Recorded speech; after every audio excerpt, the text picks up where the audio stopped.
لوگ اکثر ایک سوال پوچھتے ہیں کہ کیا ریزن ہے کہ خان کو سپورٹ کیا جائے یا آپ خان کو کیوں سپورٹ کرتے ہیں. ایک شخص نے مجھ سے سوال پوچھا کہ ٹاپ 3 ریزنز بتائیں کہ آپ خان کو کیوں سپورٹ کرتے ہیں. تو اس میں سب سے بڑی اور امپورٹنٹ ریزن تو ہے ایجوکیشن سسٹم.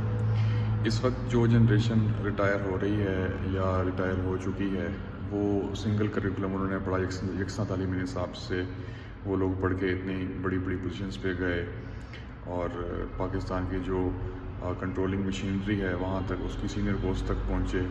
جس کے پاس پیسے تھے وہ ٹاٹوں والا اسکول میں زمین پہ درختوں کے نیچے بیٹھ کے پڑھ لیتے تھے, اور جس کے پاس پیسے نہیں تھے وہ ٹاٹوں والے اسکول میں زمین پہ بیٹھ کے پڑھ لیتے تھے, جس کے پاس پیسے تھے وہ اے سی والے کمروں میں بیٹھ کے پڑھ لیتے تھے.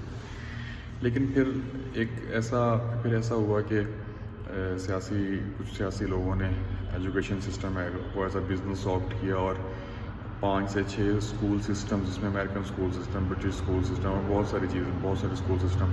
اب جس اسکول سسٹم کا دل چاہ رہا تھا, کوئی کریکولم کی اس میں مطلب کوئی گائیڈ لائن نہیں تھی. پھر ہوا یہ کہ کوئی ہیلمن ڈے پر پڑھا رہا ہے, کوئی جو ہے وہ کرسمس کی پڑھا رہا ہے, کوئی اس کو اسلامک ٹچ دے رہا ہے کہ ہم لوگ تو قرآن بھی پڑھاتے ہیں, اور جو مدرسہ سسٹم ہے وہ سب کے پیرالل تھا.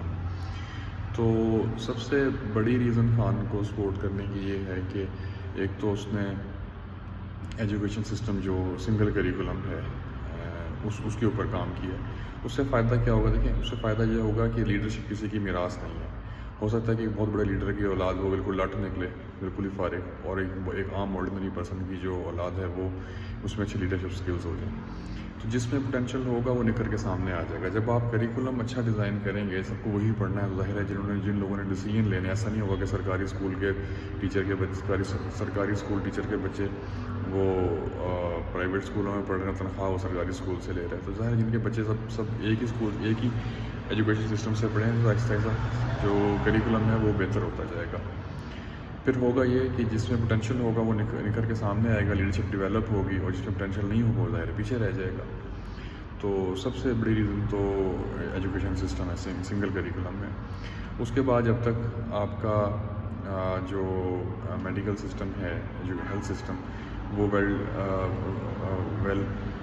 ڈیفائنڈ یا ویل ڈیزائن نہیں ہو جاتا, تب تک اس نے ہیلتھ کارڈ دیا وہ بہت اچھا ہے کہ اگر آپ افورڈ نہیں کر سکتے تو گورنمنٹ آپ کو سپورٹ کر رہی ہے. سیکنڈ چیز یہ ہوگی, میرے بہت سارے جاننے والوں نے اس پہ ہیلتھ کارڈ پہ علاج کروایا اپنا. اور تیسری چیز یہ ہے کہ جس طرح سے اس نے بلاسفیمی کے ایشوز کو ہینڈل کیا, لائک پہلے یہ ہوتا تھا کہ جب بھی خدا نخواستہ کوئی ایسی چیز آتی تھی اور تو ہمارے مدرسے کے لوگ یا یہ جو مذہبی پارٹی ہیں یہ ملک کے اندر احتجاج کر کے چپ کر کے پھر بیٹھ جاتے تھے. تو اس نے جس فورم میں UN کے فورم پہ جس طرح سے اس چیز کو ہائی لائٹ کیا کہ بلاسفیمی سے ہمیں تکلیف ہوتی ہے اور یہ ہیٹ اسپیچ کے اندر آتا ہے. تو یہ ٹاپ 3 ریزنز ہیں جس کی وجہ سے میں خان کو سپورٹ کرتا ہوں.